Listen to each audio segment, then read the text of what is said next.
Assalamualaikum warahmatullahi wabarakatuh. Kaum muslimin wal muslimat rahimakumullah. Inilah pondok pesantren tahfiz Quran An-Nihayah dengan pengasuh pondok pesantren Kiai Haji Zainal Arifin. Dengan suasana pegunungan yang asri dan sejuk, insya Allah akan tercipta para santri, santriwati yang hafal Al-Quran 30 juz dan dipertanggungjawabkannya hingga akhir hayatnya. Pondok pesantren tahfiz Quran An-Nihayah.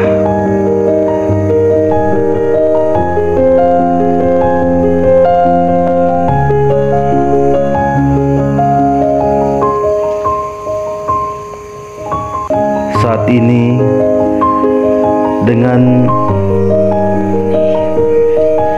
wilayah yang baru, pondok pesantren An-Nihayah di Cicurug, Sukabumi, di Kampung Purwasari, berada di atas tanah wakaf seluas 2 hektar yang nyaman, damai, dan asri. Sebelumnya, pondok pesantren An-Nihayah ini berasal dari kota Bogor, tepatnya di Pagentongan, Gunung Batu, kota Bogor Barat.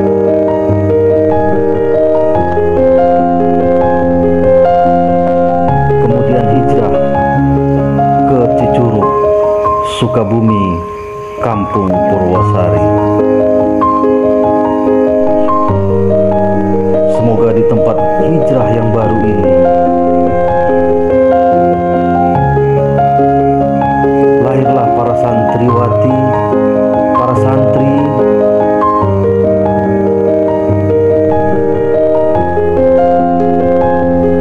yang berkepribadian dan berakhlak mulia, akhlakul karimah,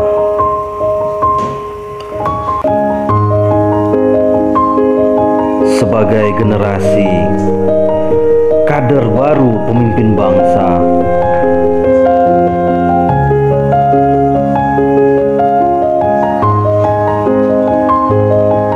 Kaum muslimin, kaum muslimat rahimakumullah, mari kita bersama mendukung, saling mengulurkan tangan. Al-mu'minun ikhwatun, sesungguhnya orang mukmin bersaudara. Kita saling tolong menolong dalam kebaikan dan takwa. Semoga seluruh partisipasi, bantuan, investasi seluruh kaum muslimin semua menjadi sedekah jariyah lah hendaknya, menjadi pahala yang tidak pernah putus kepada kita semua, walaupun jasad sudah hancur dimakan tanah. Insya Allah kita bersatu di dunia sebagai saudara seiman. Insya Allah kita bersatu kembali di yaumil mahsyar dan di surganya Allah. Kita berada di saf yang sama dengan para sahabat, para ulama, para tabi'in, tabi'at, para sahabat Rasulullah yang imamnya adalah Nabi besar Muhammad sallallahu alaihi wasallam, Rasulullah sallallahu alaihi wasallam.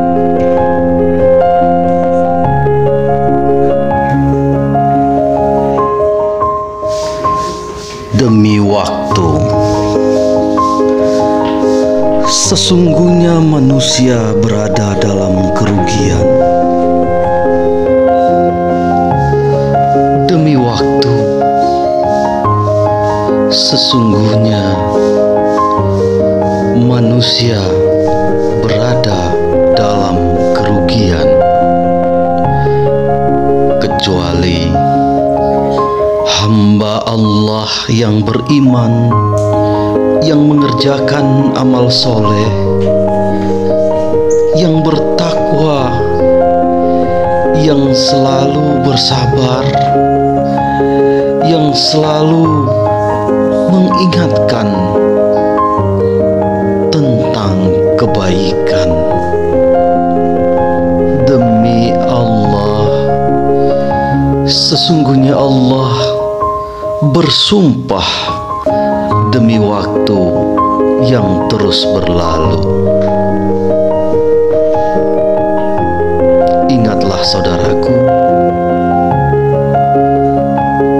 ketika ayat Allah yang pertama kali turun, Iqra, bacalah dengan nama Tuhanmu, bacalah. Allah perintahkan kita untuk membaca. Maka inilah yang menjadi dalil bahwa wajib membaca ayat-ayat Allah. Bacalah. Maka para sahabat Rasulullah menghafal Al-Quran dan membacanya. Sesungguhnya Al-Quran ada dalam jiwa manusia, sehingga para sahabat Rasulullah senantiasa membaca ayat-ayat Allah walaupun dalam keadaan berdiri, dalam keadaan duduk, dalam keadaan berjalan, dalam keadaan tidur, karena sesungguhnya ayat-ayat Allah ada dalam pikiran dan hatinya.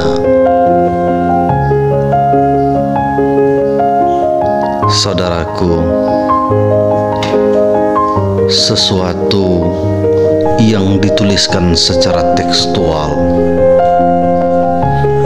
hendaknya dikembalikan ke tempat asalnya, yaitu hati kaum muslimin wal muslimat, hingga engkau tak butuh media dunia ini untuk membacanya, hingga bila melekat di hati dan pikiranmu, maka engkau akan senantiasa membacanya dengan hati dan pikiranmu. Sungguh mulia mereka yang menghabiskan waktunya untuk menghafal Al-Quran dan mempertanggungjawabkannya, senantiasa membacanya. Sesungguhnya sesuatu yang pasti tidak akan pernah rusak di dunia ini adalah Al-Quranul Karim, karena Allah sendiri yang menjaganya. Allah yang menjaga Al-Quran yang tidak akan pernah rusak satu huruf pun.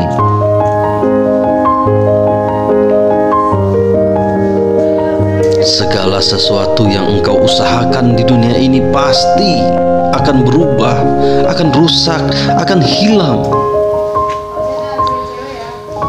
Jasadmu, harta bendamu, kekuasaanmu, semua pasti akan hilang, pasti akan rusak. Tapi demi Allah, Al-Quran tidak akan pernah rusak, karena Allah menjaganya. Saudaraku, mari kita bersama menjaga Al-Quran dengan membantu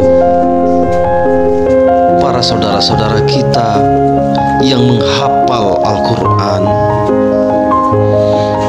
Mereka yang hafal Al-Quran menjaga Al-Quran di dadanya. Mereka yang hafal Al-Quran menjaga Al-Quran dalam ingatannya.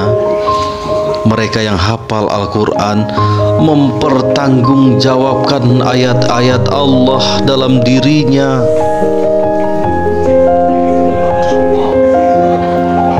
Saudaraku, sesungguhnya membaca Al-Quran pahalanya berlipat ganda. Satu juz saja, satu surat saja, satu ayat saja, bahkan satu huruf saja, Allah memberi imbalan pahala yang berlipat ganda. Dan sesungguhnya orang yang membantu orang untuk menghafal Al-Quran, orang yang membantu orang untuk membaca Al-Quran, sesungguhnya nilainya sama di mata Allah, pahalanya sama di mata Allah. Maka kesedihan para penghafal Al-Quran di akhirat nanti adalah ketika saudaranya yang membantu mereka menghafal Al-Quran disiksa Allah di neraka. Maka kesedihannya itu Allah akan ganti dengan mengangkat para saudaranya yang membantu mereka menghafal Al-Quran itu ke surganya Allah. Insya Allah, jadilah Al-Quran menjadi syafaat bagi kita nanti di yaumil mahsyar. Al-Quran akan datang menjadi pembela kita nanti di yaumil mahsyar. Insya Allah, insya Allah, insya Allah.